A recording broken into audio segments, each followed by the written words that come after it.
Open the app on your phone. Click on Get Started. Enter your phone number and click on Continue. The app will send you an OTP code via SMS. Enter the code and click on Confirm OTP. Fill in your details, including your date of birth, and click on Next. The app will ask you to set a PIN. For safety reasons, pick a unique PIN and click Confirm. Re-enter the PIN and confirm. Don't share your PIN code with anyone. Your account is now set up and you can begin saving to your own pension scheme. Start by entering an amount you are comfortable with.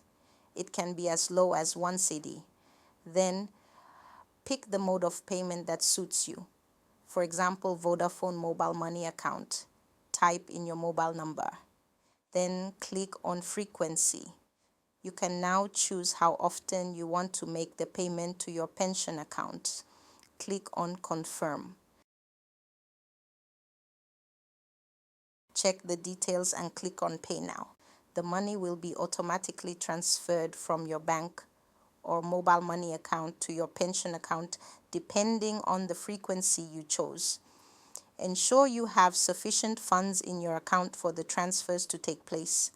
Congratulations, you've set up your pension account. For more finance videos, check out the Priority Finance playlist on the Unity website.